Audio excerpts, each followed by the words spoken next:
नमस्कार, मेरा नाम है डॉक्टर पुरु धवन और आज इस वीडियो में आपको बताऊंगा कि पैरालिसिस पेशेंट में क्यों उनकी जो इम्प्रूवमेंट है वो 6 महीने बाद आना बंद हो जाती है। पैरालिसिस पेशेंट जितने भी होते हैं उनको एक चीज़ देखने को ज़रूर मिलती है कि जब उनको पैरालिसिस हुआ था तब उनकी कंडीशन बहुत ख़राब थी। चलना, उठना, बैठना, बोलना सब कुछ मुश्किल था। मगर अगले 6 महीने में धीरे धीरे वो चलने लगे, बोलने लगे, हाथ चलने लगा, उंगलियाँ हिलने लगी। बट उसके बाद अभी भी वो ही चीज़ कर रहे हैं जो पहले 6 महीने कर रहे थे। एक्सरसाइज है, मेडिसिन है, वो ले रहे हैं, बट अब इम्प्रूवमेंट नहीं आ रही। ये इम्प्रूवमेंट क्यों नहीं आ रही, इसको समझना ज़रूरी है, क्योंकि जिस दिन आप इसको समझ गए तो आप वहाँ से अपना रास्ता बनाना बहुत आराम से शुरू कर देते हैं। तो शुरुआत करते हैं समझने की कि हमारे साथ हुआ क्या था जब पैरालिसिस का अटैक हुआ था। तो पैरालिसिस अटैक के 2 बड़े कारण होते हैं, या तो ब्रेन के अंदर क्लॉट आना या फिर ब्रेन के अंदर किसी नस का फट जाना। दोनों ही कंडीशन के अंदर ब्रेन के किसी एक हिस्से को नुकसान पहुंचता है, और जिस हिस्से को नुकसान पहुंचता है ब्रेन के, मान लो कि मेरे लेफ्ट साइड के ब्रेन में कोई क्लॉट आया, नस फटी, तो मेरा राइट साइड का हाथ और पैर बंद हो जाता है, क्योंकि लेफ्ट ब्रेन जो मेरा था राइट साइड के मेरे हाथ पैर को चलाता था। अब इसको इस तरह समझो कि चोट लगी थी, नुकसान हुआ था। तो शरीर में कहीं पर भी नुकसान होता है तो उसकी भरपाई होती है। आपकी हड्डी टूटती है, हड्डी जुड़ती है, आपकी स्किन पर कोई कट लग जाए तो वो जख्म भरना शुरू होता है। मगर हमारी जो स्किन की हीलिंग होती है, हड्डियों की हीलिंग होती है, वो हमारी ब्रेन की हीलिंग से अलग होती है। स्किन पे कट लगता है वो पूरा भर जाएगा, हड्डी टूटी है वो जुड़ जाएगी। ब्रेन के अंदर जब नुकसान होता है तो ब्रेन के अंदर से हिस्सा जो मर गया है वो रिकवर नहीं करता। तो ब्रेन क्या करता है, वो दूसरे तरीके से उसे रिकवर करने की कोशिश करता है, और इस मैकेनिज्म को कहते हैं न्यूरोप्लास्टिसिटी। न्यूरोप्लास्टिसिटी हर पैरालिसिस पेशेंट में पहले 6 महीने में देखने को मिलती है कि कंडीशन कुछ और थी, 6 महीने में कुछ और हो गई, बदल गई। दिक्कत सबसे ज़्यादा तब शुरू होती है कि 6 महीने बीत गए, अभी भी आपके हाथ में काम करने की ताकत नहीं आई, पैर में चलने की ताकत नहीं आई, तब जाकर हमें दिक्कत देखने को मिलती है। क्यों? क्योंकि ब्रेन के अंदर न्यूरोप्लास्टिसिटी का जो मैकेनिज्म है, ब्रेन के खुद को अपने आप को ठीक करने का जो मैकेनिज्म है, वो 6 महीने बाद बंद हो जाता है। तो पहले वो तेज़ी से शुरू होता है और 6 महीने के एंड तक धीरे धीरे करते हुए वो पूरी तरह से बंद हो जाता है। अब हमारे पास तो दिक्कत रह गई, हमारा हाथ नहीं चला, हमारा पैर नहीं चला, तो हम इसे दोबारा से काम करने लायक कैसे बनाएं? तो इसमें कोई दूसरा रास्ता नहीं है, सिर्फ एक ही रास्ता है, वो है न्यूरोप्लास्टिसिटी को ऑन करना, दोबारा से चालू करना। अभी हम कैसे कर सकते हैं? ब्रेन को समझने की कोशिश करते हैं कि ब्रेन न्यूरोप्लास्टिसिटी करता कैसे है। तो ब्रेन के अंदर चल के देखते हैं। ब्रेन के अंदर अगर हम जाके देखें तो वहाँ पे हमें देखने को मिलते हैं ब्रेन सेल, जिसे हम न्यूरॉन्स कहते हैं। ये न्यूरॉन्स क्या होते हैं? ये तारों की तरह होते हैं, ये हर एक दूसरी तार से जुड़े हुए होते हैं। तो हमारे ब्रेन से सिग्नल हमारे हाथ में जा रहा है, हम देख रहे हैं, हमारा ब्रेन उसे समझने में कोशिश कर रहा है। तो ये जो न्यूरॉन सेल्स हैं यही हमारे पूरे ब्रेन को बना रहे हैं, और ये आपस में कनेक्टेड होते हैं, आपस में जुड़े होते हैं। जितने ज़्यादा ये एक दूसरे से जुड़े हुए होते हैं उतना ही डेवलप हमारा ब्रेन होता है, उतनी अच्छी हम कैलकुलेशन कर पाते हैं, उतना ही अच्छा हम चीज़ों को समझ पाते हैं। तो ब्रेन की कॉम्प्लेक्सिटी बताती है कि ब्रेन कितना अच्छा काम करेगा। अब जब ब्रेन के हिस्से को नुकसान पहुंचा था तो एक हिस्से को पहुंचा था, पूरे ब्रेन को नहीं पहुंचा था। अब जो ब्रेन हमारा हेल्दी है, ठीक ठाक है, अगर वो अपनी कॉम्प्लेक्सिटी बढ़ा ले, न्यूरोप्लास्टिसिटी से अपने आप को मोर डेवलप कर ले, तो क्या हमारे हाथ पैर की चलने की ताकत में सुधार होगा? बिल्कुल होगा। तो हमने क्या करना होता है, हमने अपने ब्रेन को और ज़्यादा डेवलप करना होता है, और इसमें ही न्यूरोप्लास्टिसिटी ही हेल्प करती है। न्यूरोप्लास्टिसिटी की हेल्प से जब ब्रेन अपने और न्यूरॉन से जुड़ेगा, एक न्यूरॉन और मल्टीपल न्यूरॉन से जुड़ेगा, तो हमें क्या देखने को मिलेगा कि हमारी जो खोई हुई काबिलियत है उसमें थोड़ा सा सुधार देखने को मिलना शुरू हो गया, दोबारा से हाथ पैर चलना शुरू हो गया। मगर और बताने से पहले मैं चाहता हूँ कि आप एक पैरालिसिस पेशेंट की वीडियो देखें, तो आपको उसके बाद हम दोबारा मिलें। नमस्कार, मेरा नाम है डॉक्टर पुरु धवन और आज हमारे साथ एक पैरालिसिस के पेशेंट हैं जिनका नाम है हेमेंद्र। हेमेंद्र, कहाँ रहते हो? मानेसर। मानेसर। अच्छा, ये पैरालिसिस कब हुआ था हमें? 17 अगस्त 2020 में। 2020 में हुआ था, 3 साल होने वाले हैं। हाँ जी। साइंस इंजीनियरिंग से ट्रीटमेंट लेते हुए कितना टाइम हो गया? 2 महीने। 2 महीने। 2 महीने में आपको अपनी बॉडी के अंदर क्या सुधार नजर आया? बोलने में काफ़ी फर्क है, थोड़ा सा रह गया बट वो हो जाएगा। और लिखने में बहुत मूवमेंट आ गई। लिखने में इम्प्रूवमेंट आ गई है, लिख पा रहे हो अब सही से? अब काम क्या करते हो आप? मैं कंपनी में था, HR। कंपनी में HR थे, तो वहाँ पे काम कंप्यूटर पे था? कंप्यूटर पे काम करते। कंप्यूटर की प्रैक्टिस कर रहे हो? करता हूँ। पहले से बेटर हुआ टाइपिंग? हाँ जी। ठीक है। पैर में क्या सुधार है? पैर में वॉक होती है लेकिन रन नहीं होता। वॉकिंग शुरू हो गई है। हाँ और जी। 2 महीने पहले क्या कंडीशन थी? 2 महीने पहले किसी का सहारा लेके चलता था मैं।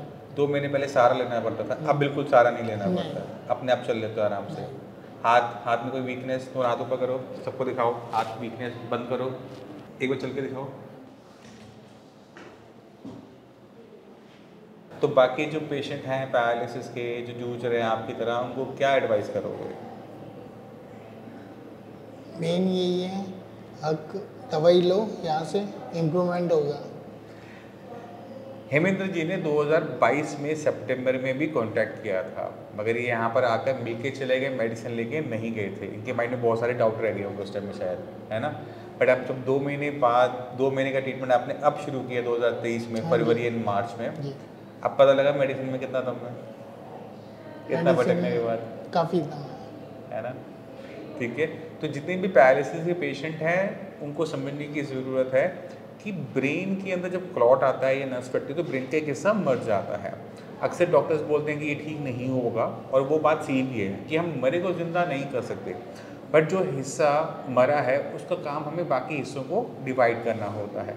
अब 2 महीने में अगर पेशेंट दोबारा से अपने सारे चलने लायक, बोलने लायक, लिखने लायक हो गया तो ये खुद में एक अच्छा इम्प्रूवमेंट होती है। तो हमें इन इम्प्रूवमेंट्स को, छोटी छोटी इम्प्रूवमेंट्स को किसी भी कीमत में नहीं छोड़ना चाहिए। जहाँ तक आज की डेट में हम बात करें तो हेमेंद्र जी अगले 1-2 महीने में काम पे दोबारा जाने लायक हो जाएंगे, और वही हमारा काम है, उसी, है ना। मेन क्या था, 2 महीने पहले किसी की सहारे की ज़रूरत है। अब अकेला चलता हूँ, बस से आता हूँ, ठीक है, और इवन गाड़ी भी चलाता हूँ। गाड़ी भी चला रहे हो? हाँ जी। 2 व्हीलर 4 व्हीलर? 4 व्हीलर। 4 व्हीलर चला रहे हो? Automatic manual? मैनुअल। मैनुअल, थोड़ा ध्यान रखना हाँ हाँ। ब्रेकिंग का, कोई है ना, ये ना हो किसी को आप चोट पहुँचा दो।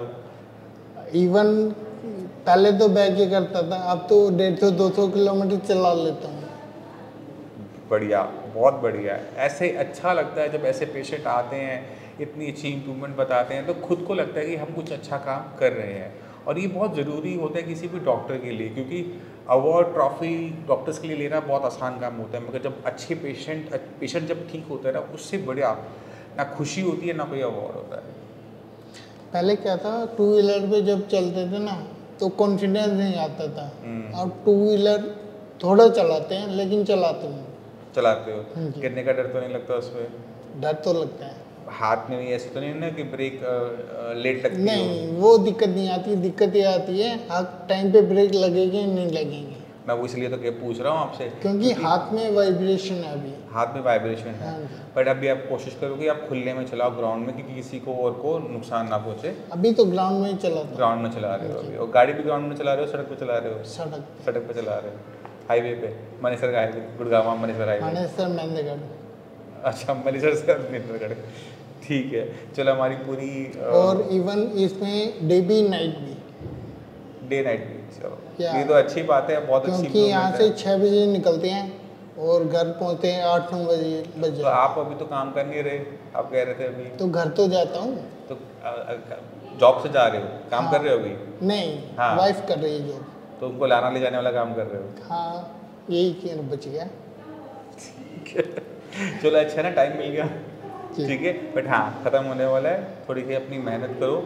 आप जितना हो सके रनिंग, अभी आपने थोड़े से लेदर शूज़ पहने हुए हैं, स्पोर्ट्स शूज़ डालो, और पार्क में, रोड पे, कहीं पर भी अपने रनिंग वाले पार्ट को टाइम दो। गाड़ी जब चलाओगे 1.5 घंटा 2 घंटा गाड़ी चलाते हो, उसमें आपकी एक्सरसाइज बंद हो जाती है। हमें वो टाइम लगाना है अपने आप पर, ठीक है। तो अपना जो टाइम है उसको सही से यूटिलाइज करते हुए रनिंग पे, कि थोड़ा सा अभी हल्का सा झटका लगता है जब आप चलते हो, वो ख़त्म हो जाना चाहिए। मेन दिक्कत आती है कॉन्फिडेंस की। वो बैलेंस जब ढंग से बनेगा वो हो जाएगा। वो जो हल्का सा आपको लगता है ना चलते समय कि यू नो पैर इधर लेफ्ट राइट जा रहा है, मैं उसी चीज़ की बात कर रहा हूँ। इवन कल ये भी किया था, जैसे रोड क्रॉस करना होता है ना, तो वो भी किया था मैंने। वो तो हो जाएगी, वो तो आराम से हो जाएगी। कैसे हो जाएगा? वो तो आप रनिंग रोड में नहीं होगा। रनिंग नहीं हो पाएगी। तो रनिंग में किया था मैंने। रनिंग में किया था? हाँ जी। जैसे शेर पीछे पड़ जाए तो जिसको भागना ना आता वो भागना शुरू कर देता है। कल आपने वो बोला काम कर दिया। हाँ मत करना, ऐसे दौड़ लेना, ठीक है, ठीक है ना। ऐसे क्या होता है, एक्सीडेंट में सामने वाले गाड़ी वाले को नहीं पता ना कि आपको दिक्कत है, वो तो अपनी स्पीड से आ रहा है, उसको लगेगा कि आप भागोगे। लेकिन आपके हाथ तो काम करते हैं, उसको रुकने के लिए बोलोगे रुक जाएगा। इतना डॉक्टर कभी भी नहीं बोलेगा कि अपने लाइफ को रिस्क हाँ, में डालो। नहीं बोलेगा, सही बात है। आप बात को समझो, आप जो कर रहे हो अच्छी इम्प्रूवमेंट है, थोड़ा सा वेट कर लो, फिर सब कुछ करना ही करना है।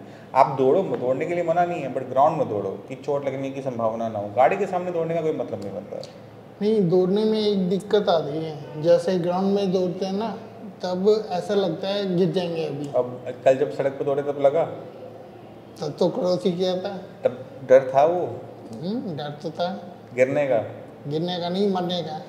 हाँ, तो वहाँ पर क्या हुआ कि जब आप चल रहे हो ना, तो अपने लेग पे फोकस कर रहे हो कि मैं कैसे चल रहा हूँ। जब आप गाड़ी के सामने दौड़े तब आपको ये नहीं था, आपको बस ये था कि आपको सड़क पार करनी है।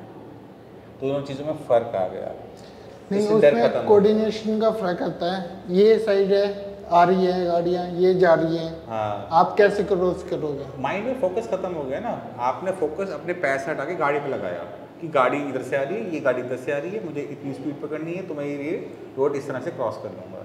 तो वहाँ पर हमारा फोकस बदल गया। इस वजह से उस टाइम में हमें डर गिरने का नहीं लगा, डर हमें लगा गाड़ी का, कि गाड़ी लग ना जाए। ठीक है, तो वही है कि आपको अपना ये अपने माइंड से अब निकालना पड़ेगा कि मैं गिर जाऊँगा। नहीं गिरोगे तो कहाँ से गिरोगे? जितने खड़े हो उसी से गिरोगे ना, 3-4 फुट से, चोट नहीं आ सकती। ठीक है ना। तो इस चीज़ का थोड़ा सा ध्यान रखो। बाकी अभी 2 महीने हुए हैं, उम्मीद करते हैं अगले 2 महीने के अंदर हम आपका ट्रीटमेंट भी बंद कर दें। ठीक है, ये जो इम्प्रूवमेंट आई है 2 महीने में, बस इसी के 2 महीने आगे और खींचना है, काम बन जाएगा हमारा। ठीक है सर।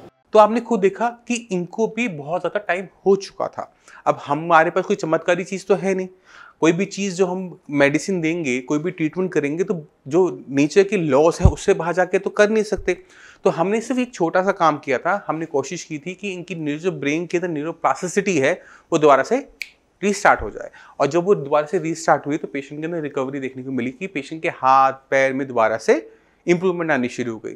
इंप्रूवमेंट इतनी आती रहती है कि पेशेंट अपने आप सारे काम करने लायक बन जाता है। तो ये जो न्यूरोप्लास्टिसिटी है, जो ब्रेन की हीलिंग पावर है, इसे हमें समझना चाहिए और इस पर हमें काम करना चाहिए। क्योंकि अगर आप सिर्फ एक्सरसाइज कर रहे हो, बीपी शुगर की मेडिसिन ले रहे हो और आप सोच रहे हो कि इससे आप इंप्रूवमेंट कर पाओगे, तो आप खुद अपने आप को देखो, किसी और को देखने की जरूरत नहीं। खुद अपने आप को देखो और अपने आप को नोटिस करो कि आप में इंप्रूवमेंट आई है पिछले 2 महीने में, 3 महीने में। अगर आपको लगता है कि 2-3 महीने में आपकी बॉडी के अंदर बिल्कुल भी इंप्रूवमेंट नहीं आई है, आपके हाथ की कंडीशन वही है, पैर की कंडीशन वही है, बोलने में कोई आराम नहीं है, वो इसलिए क्योंकि आपकी ब्रेन के अंदर न्यूरोप्लास्टिसिटी बंद है। इसको जैसे ही स्टार्ट करोगे तो जो आप चीज़ आप पहले कर रहे थे, एक्सरसाइज है, डाइट है, वो अपना काम करना शुरू कर देगी और आपकी बॉडी में भी तेजी से इंप्रूवमेंट आनी शुरू हो जाएगी। तो अगर आपको 6 महीने से ज़्यादा हो चुके हैं पैरालिसिस का अटैक हुए पे और इंप्रूवमेंट आनी आपकी बॉडी में बंद हो गई है, तो आपको घबराने की ज़रूरत नहीं होती है। आपको बस अपनी न्यूरोप्लास्टिसिटी ऑन करनी है और उसके लिए जो हमारे डॉक्टर्स हैं हमेशा अवेलेबल होते हैं। आप उन्हें कॉल करेंगे, अपनी रिपोर्ट शेयर करेंगे, आपको सही तरीके से गाइड करेंगे कि आपने कौन सी एक्सरसाइज करनी है, कौन सी आपने डाइट लेनी है। उससे क्या होगा कि ब्रेन को एक तो न्यूट्रिशन मिलेगा, ब्रेन को ये पता लगेगा कि मैंने ठीक क्या करना है, और ब्रेन के अंदर जो हमें इंप्रूवमेंट चाहिए स्ट्रक्चरली वो भी हमें देखने को मिलती है। तो जब तीनों चीज़ें आपस में मिलकर काम करती हैं तो पेशेंट के अंदर रिजल्ट्स अच्छे देखने को मिलते हैं। अब जाने से पहले मैं चाहता हूँ कि आप एक और पेशेंट की वीडियो देखें और मैं आपसे इसी के साथ चलने की आज्ञा लेता हूँ। नमस्कार, मेरा नाम है डॉक्टर पुरु धवन और आज हमारे पास एक पेशेंट ऐसे हैं जिनको क्लॉट आया था राइट साइड में। राइट साइड ब्रेन में क्लॉट आने की वजह से इनका left side of body paralyse हो गया था। कंडीशन कुछ ऐसी थी कि जब हमारे पास आए तो चल तो लेते थे, मगर हाथ की जो फिंगर्स थी वो बिल्कुल क्लॉ फॉर्म में थी, बिल्कुल मुड़ी हुई थी, खुलती हुई थी और हाथ उठता नहीं था। तो चलते हैं पेशेंट के पास और देखते हैं कि पेशेंट को कितना इंप्रूवमेंट मिला 1 महीने के साई संजीवनी के ट्रीटमेंट से। तो लक्ष्मी जी, आपको ये दिक्कत कब शुरू हुई, कब हुआ था पैरालिसिस का अटैक? मेरे को हुआ था सर होली वाले दिन सुबह 8 20 मार्च को। 20 मार्च। और तब क्या दिक्कत हुई थी? तब सर मैं आके सिर्फ काम पे से 8 बजे आके 8:15 बजे खड़ा हुआ था, सिर्फ चाय पी थी मैंने। अच्छा।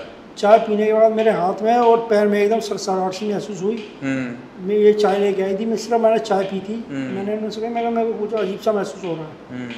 तो मेरे से बोली क्या हुआ? मैंने कहा मेरे को कुछ अजीब सा महसूस हो रहा है। मैंने कहा मेरे हाथ और पैर में चींटियाँ से चल रही हैं। अच्छा। तो इतनी देर में तो मैं लड़खड़ा के गिर पड़ा था। अच्छा। तो इन्होंने संभाल लिया। मेरा बेटा था, मेरी बेटियाँ थी, दोनों घर। तो स्कूटर पर बैठा के मुझे RMN ले गए थे। तो वहाँ जाके मेरा ट्रीटमेंट चला था 4 दिन, उसके बाद उन्होंने मेरे को डिस्चार्ज कर दिया। तो जब वहाँ से आए तो क्या कंडीशन थी? उस समय तो मैं मैं लेफ्ट हैंड साइड पूरी अनकॉन्शियस थी, कोई मतलब मेरे फेस वगैरह पे, आँख वगैरह पे पूरा लेफ्ट साइड हो चुका था। वॉइस भी चली गई। अच्छा, और जब साइंस इंजीनियरिंग में आए तो क्या कंडीशन थी? साइंस इंजीनियरिंग में जब आया तो मैं चल तो रहा था मगर मेरा हाथ काम नहीं कर रहा था। हाथ की क्या कंडीशन थी, थोड़ा सा बताओ। हाथ की मेरी कंडीशन, हाथ मेरा पहले इतना उठता था और मुड़ा रहता था। और मुड़ा रहता था। कैसे मुड़ा रहता था? फिंगर मेरी ऐसे मुड़ी रहती थी। अच्छा, अब पूरा हाथ उठाओ। अब मेरा हाथ ऊपर उठता है और फिंगर मेरी सीधी हो गई। अब चीज़ों को पकड़ने में दिक्कत तो नहीं होती? नहीं। पकड़ो, पेन उठाओ उल्टे हाथ से। पहले कर पाते थे इसको? नहीं, पहले नहीं कर पाते थे। अब कितना टाइम में ये हुआ? 1 मंथ से। 1 महीने के अंदर ही सारा सुधार हुआ। तो आपने खुद देखा कि पेशेंट के अंदर वो चेंजेस जो चाहिए होती हैं, जो उसकी इम्प्रूवमेंट रुक जाती है, वो शुरुआत करने के लिए हमें हाथ पैर की मसल्स पे काम नहीं करना पड़ता, हमेशा पेशेंट की ब्रेन पे काम करना पड़ता है, क्योंकि वहीं पर क्लॉट आया था, वहीं पर डैमेज हुआ। जब तक हम ब्रेन पे काम नहीं करते, पेशेंट के हाथ पैर में कभी भी पावर नहीं आती। जो रुकी हुई इंप्रूवमेंट थी, जो रुक गई थी, जो हाथ में मूवमेंट नहीं थी, उंगलियां मुड़ी हुई थी, वो सिर्फ 1 मंथ के ट्रीटमेंट में पेशेंट की कंडीशन कुछ ऑलमोस्ट नॉर्मलाइज हो गई है। अभी 1 महीना हुआ है, अभी हम थोड़ा सा और आगे चलेंगे, 2-3 महीने का कोर्स करेंगे, उसके बाद मुझे नहीं लगता कि आपको और ट्रीटमेंट लेने की जरूरत पड़ेगी। डॉक्टर साहब मुझे कोई दिक्कत नहीं, मैं 6 महीने की दवाई खा लूँगा मगर मुझे सही होना। अच्छा, ठीक है। चलिए, इतना लंबा तो नहीं जाएगा आपका, क्योंकि काफ़ी अच्छी इंप्रूवमेंट हो चुकी है। जितनी इंप्रूवमेंट इस महीने आई है, इतनी अगले महीने आ जाएगी, तो आप ऑलमोस्ट हो चुके होगे। अभी सुनने में आया आप बाइक से आए हो, बाइक चला कर आए हो। पिछले महीने बाइक चलाते थे? नहीं चलाता नहीं, बेटे के साथ में। बेटा मेरा कितने टाइम के बाद आपने बाइक चलाई है? 4 महीने। 4 महीने बाद, ठीक है। इनमें बहुत तेज़ी से बहुत अच्छी इंप्रूवमेंट आने का एक रीज़न ये भी है कि इनकी जो डैमेज हुआ था उसको भी बहुत ज़्यादा टाइम नहीं हुआ था। अगर ये पेशेंट 6 मंथ के बाद आता तो उसमें इंप्रूवमेंट धीरे धीरे होती, क्योंकि ये अपने उस टाइम के अंदर है जब ब्रेन के अंदर डेवलपमेंट हो रही होती है। तो ज़रा सा भी हम उसको पुश करते हैं तो वो तेज़ी से इंप्रूवमेंट दिखा देता है।